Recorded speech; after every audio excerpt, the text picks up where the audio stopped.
Defense has released hundreds of never-before-seen files on UFOs. NASA transcripts from 4 years later are also part of this release. After all the speculation. We've now got pilots testifying under oath. There are congressional hearings discussing things that would have sounded insane 20 years ago. Humanity only gets one first impression. A giant spaceship appears over Earth. Humanity unites. The music swells. A scientist walks forward and we shake hands with the universe. Realistically, the first thing an alien would see is us, which might be quite terrifying. The scary question is, if another civilization contacted Earth tomorrow, who would we send to greet them? It's not the smartest or the richest person, it's not the most famous. A person who explains humanity. Because if a human being is standing in front of another civilization, trying to explain who we are, why we fight, create, destroy things, make art, we cry over fictional characters, and also argue with strangers on the internet at 2 a.m. I mean, imagine trying to explain TikTok to a civilization capable of interstellar travel. Why is this question so hard? Because the moment that you ask who should represent humanity, you kind of immediately expose what humanity really values. And there's a list here. Do we choose intelligence, compassion, strength, leadership, fame, morality, charisma? Because all those traits are very different people. Now, I don't know about you guys, but some of the smartest people alive would probably be a very terrible choice. You don't really need someone who's just intelligent, you need someone who's emotionally intelligent. Why do I say this? Because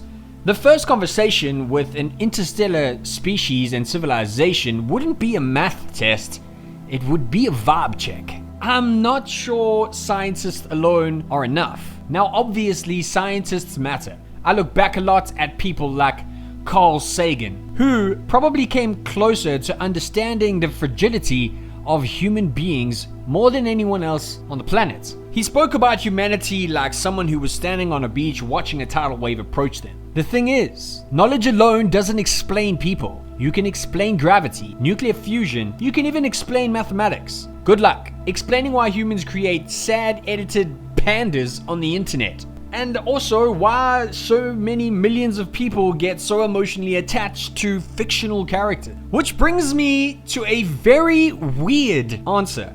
Superman. Not because he's powerful, I don't think the aliens will care too much about that, but Superman represents something humans want to believe about themselves. Strength without cruelty, maybe power without ego, kindness without weakness, and most of all, hope.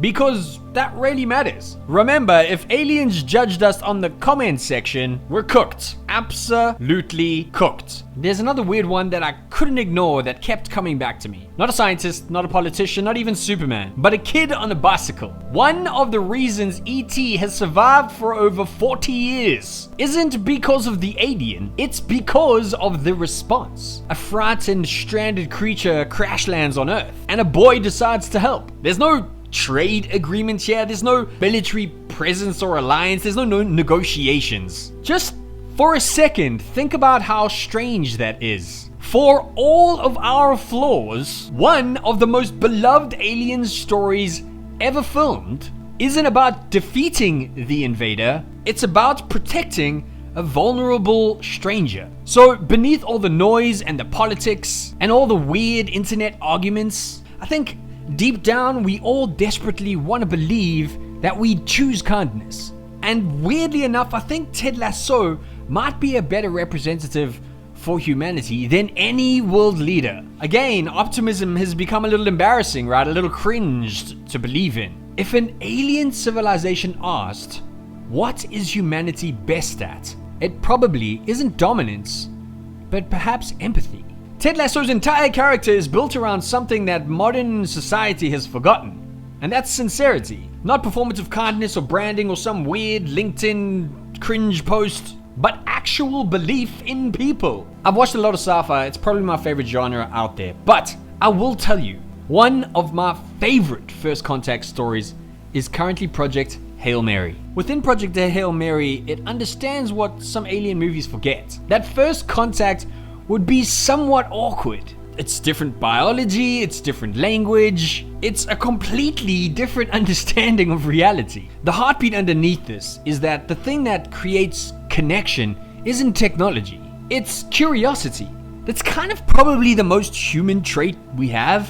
Fundamentally, we're a species always reaching for things we don't understand. Unfortunately, sometimes violent and sometimes it's really beautiful. I think Dr. Grace in Project Hail Mary has the traits for a really good candidate to speak to aliens for the first time.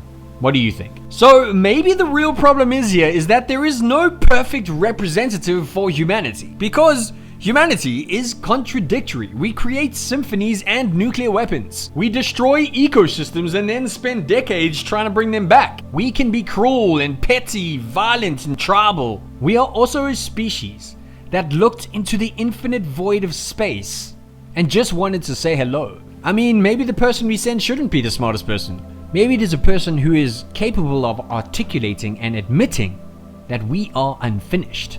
That might be the most human thing we could possibly do.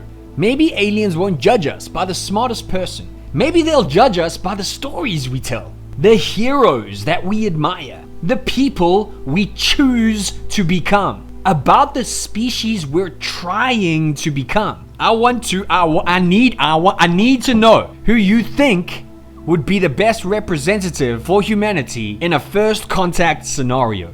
Let me know in the comments below who you think would be the best representative. Anyway, thank you so much for watching this video. I really hope it was thought-provoking for you, as it has been for me. I would really appreciate some support if you could like and subscribe. I hate doing this, but I have to. Any support would be greatly appreciated. Thank you so much for watching. I'll see you in the next one. Bye!